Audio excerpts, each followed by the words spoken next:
Authorities are investigating the disappearance of Today Show host Savannah Guthrie's mother, Nancy, after she was reported missing. Police activity now picking up last night, a short distance from the 84-year-old's home. But law enforcement sources tell ABC News no arrest was made and there was no sign of Guthrie. 9:50 p.m. That is the last externally verified, normal moment of Nancy Guthrie's life as a free woman. The garage door of her Catalina Foothills home closed. She was inside. She was alone, and then nothing, for 14 hours, until the people who loved her realized she was gone. 14 hours. In a case where the investigators have described what happened to Nancy as a targeted abduction, a planned operation, not a crime of opportunity, that 14-hour window matters. Because whoever took her knew she was home, knew she was alone, and knew, with precision, how long they had before anyone would look for her.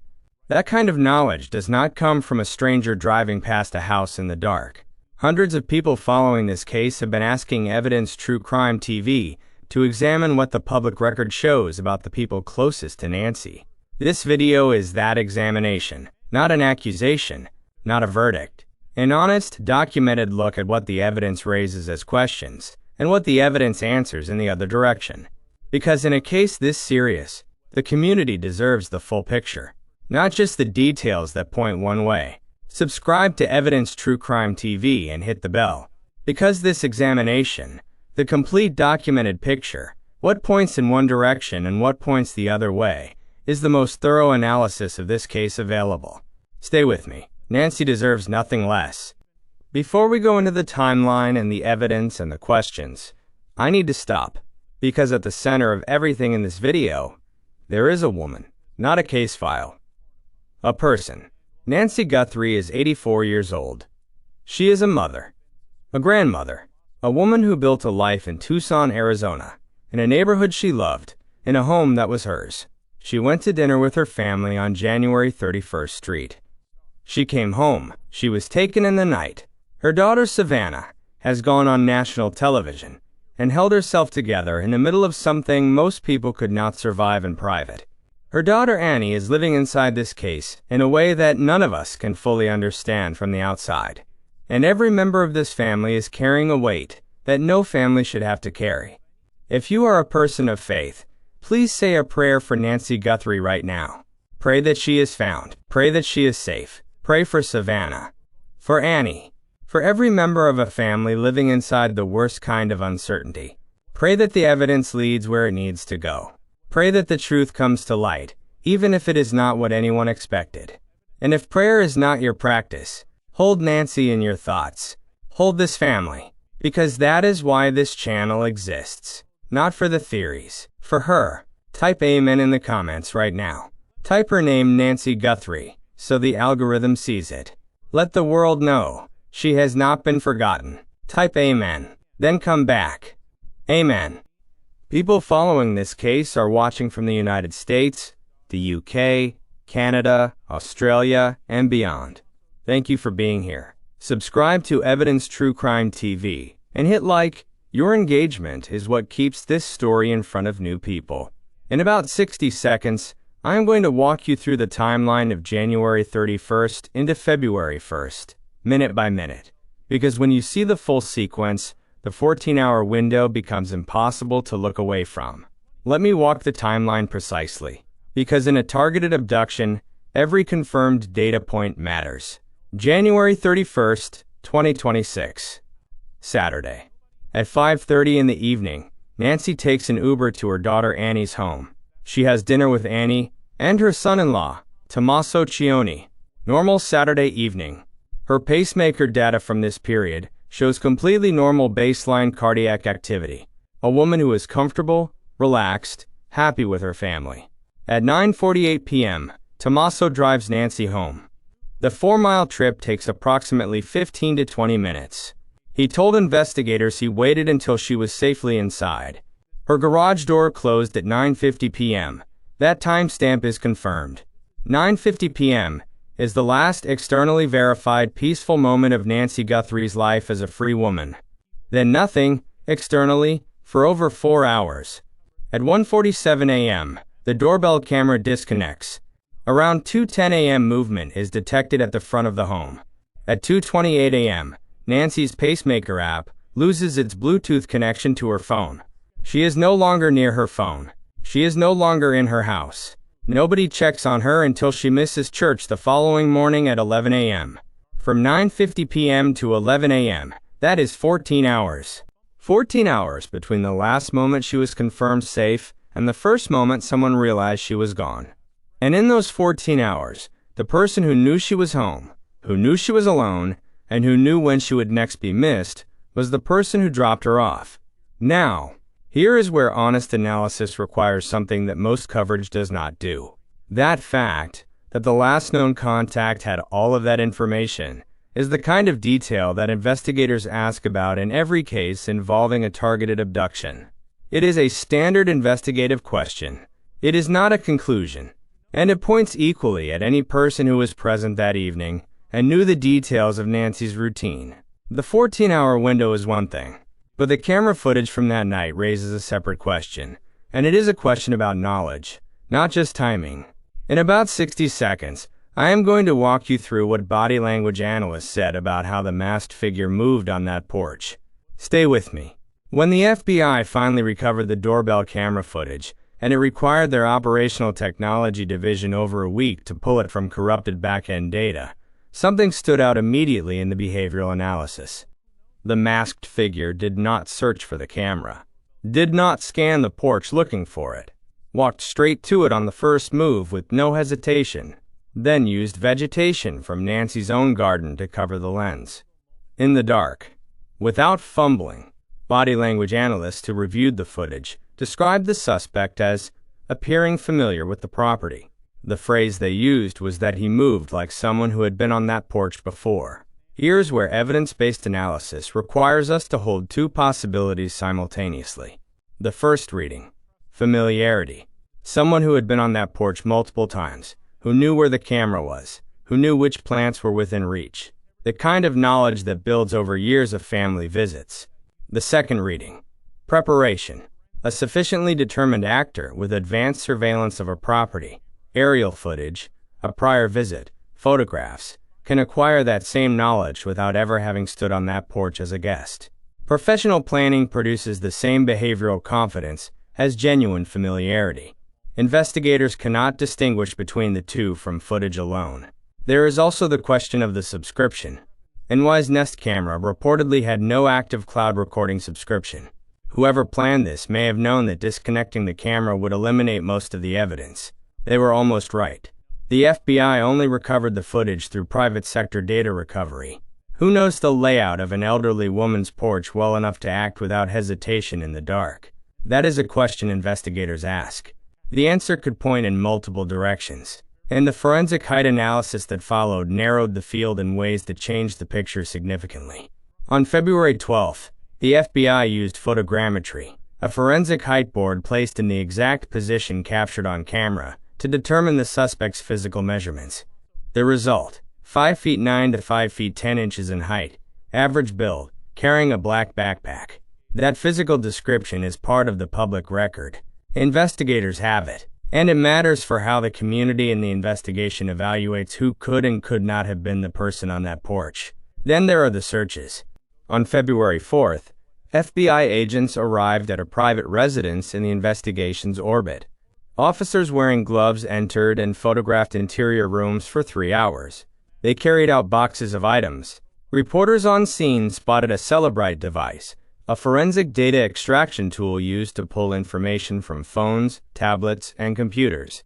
The search was conducted with consent, no warrant.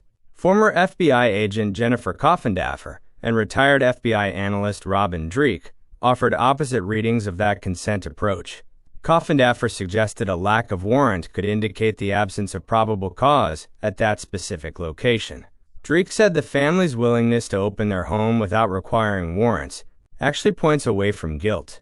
People with something to hide, in his experience, shut down access. That has not happened here. On February 7th, investigators returned.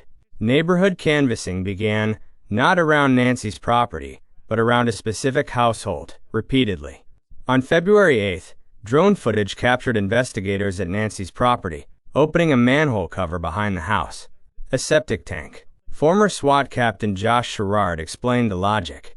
If something was disposed of, clothing, tools, documents, it would not enter a city sewer. It would sit in that tank. Then on February 13th, the DNA evidence became the center of everything.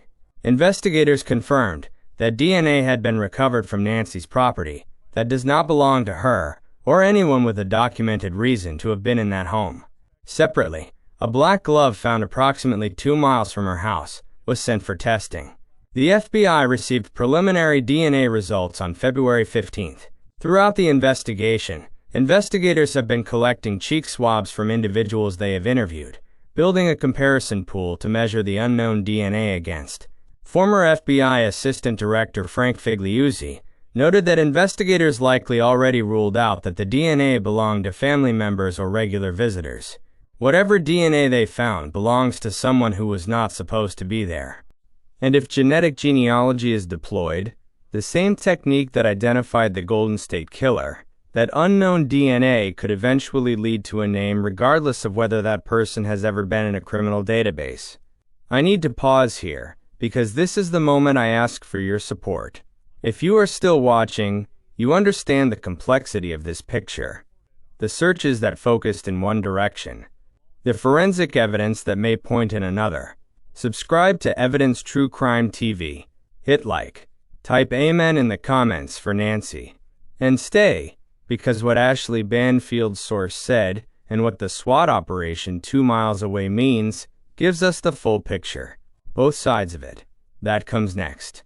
On February 3rd, journalist Ashley Banfield reported on her Drop Dead Serious podcast that a law enforcement source she described as impeccable told her that a specific individual close to Nancy was being treated as the primary focus of the investigation.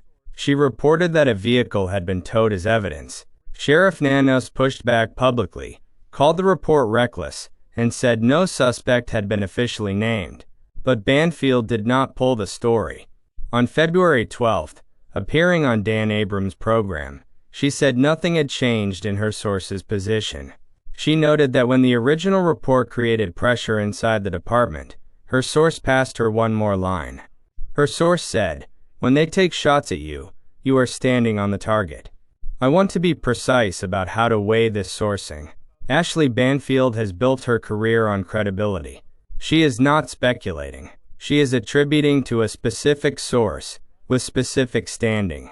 That is a different standard from community speculation. At the same time, it is single-source reporting. The sheriff has denied naming a suspect, and the FBI has said nothing publicly. In investigative terms, both things can be true simultaneously. Officials can be careful about what they confirm publicly, while the investigation privately develops a direction. That is standard investigative practice, not contradiction. What the Banfield sourcing adds to the picture is this. Someone inside the law enforcement community, close enough to the investigation to know its internal focus, chose to speak to a national journalist. That is a signal that the internal conversation about this case involves specific individuals, even if the public statement does not. That is what points in one direction. Now I want to spend real time on what points the other way. Because honest investigation requires both, and some of what points away from the most public theory in this case is significant. Stay with me. The honest examination of this case requires this section.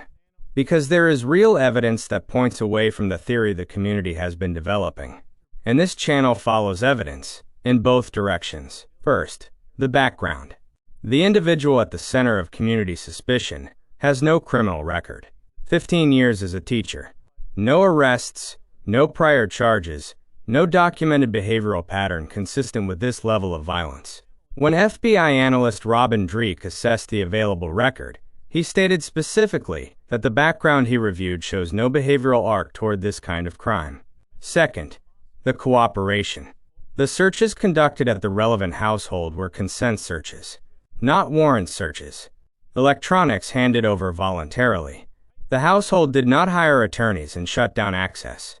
In Dreek's experience across federal investigations, People with something to hide lawyer up and close the door. That has not happened here. Third, the family's public presence. Annie Cioni has appeared in multiple public statements alongside her sisters. She has not distanced herself. She has not gone quiet. She has been visibly, publicly, part of the effort to find her mother. That behavior is inconsistent with someone who knows what happened and is covering it. Fourth, and this is the detail that changes the shape of the entire picture. On February 13th, a Pima County SWAT team and FBI agents executed a federal search warrant at a home approximately 2 miles from Nancy's property. Not the household the community has been focused on. Somewhere else, at least 4 people were detained. A gray Range Rover was photographed, searched, and towed from a nearby restaurant parking lot. No arrests were made. Forensic results are pending. A federal search warrant requires probable cause established to a judge's satisfaction.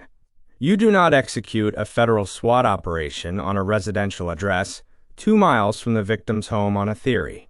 You execute it because the evidence has developed to a point where investigators believe what they are looking for is inside that location. That operation was not at Annie and Tommaso's house. That was somewhere else entirely. And 4 people detained, a vehicle seized, a federal warrant executed. That is not routine. That is an investigation that has developed a specific lead pointing in a specific direction. Let me be precise about what the February 13th SWAT operation tells us, and what it does not tell us. It tells us that investigators had enough evidence to convince a federal judge to issue a search warrant for a specific residential address 2 miles from Nancy's home. That is a high standard. That is not a theory. That is documented probable cause, reviewed by the judicial system. It tells us that the investigation has led, possibly multiple leads, that point toward people who have not been part of the public conversation about this case at all. People whose names have not been in the headlines. People connected to routes, properties, or communications that the FBI's evidence threads have identified as significant. It does not tell us that the household at the center of community suspicion is cleared. The FBI has never said that. And simultaneous investigative threads are common in complex federal cases. But it does tell us that the investigation is bigger than the narrative the community has been building. The SWAT operation 2 miles away is evidence that investigators believe the answer is not contained within the people the public has been watching most closely. Both of those things can be true at the same time. The scrutiny of people close to Nancy can be warranted and ongoing.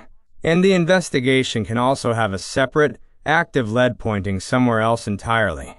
That is not a contradiction. That is how serious investigations work. Here is where this investigation honestly stands. There is no named suspect. The FBI has confirmed DNA from the scene that does not belong to Nancy or anyone with a documented reason to be there. A glove found 2 miles from her home has been tested. A comparison pool of cheek swabs is being built. The search at a residential address 2 miles from Nancy's home, with a federal warrant and 4 people detained, suggests the investigation has developed a specific direction that has not been made public. The investigation is not stalled. It is not going in circles. It is moving carefully, methodically, in the way that federal investigations move when they are building something that has to survive prosecution. And what does honest analysis require us to say about the people closest to Nancy? It requires us to say this.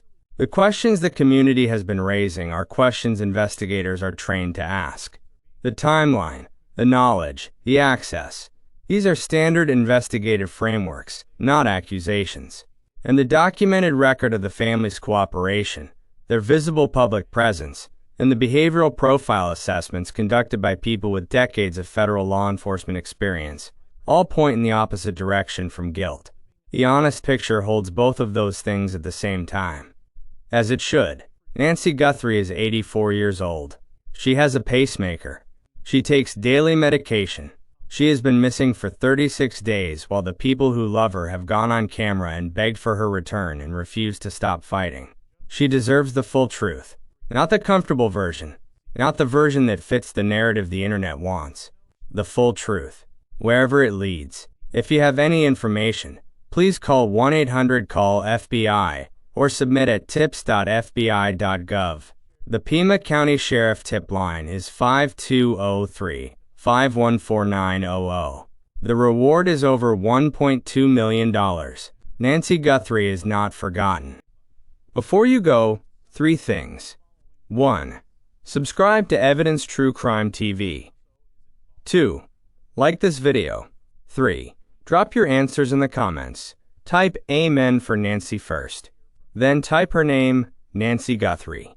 Then tell me, does the SWAT operation 2 miles away change how you read the rest of the investigation?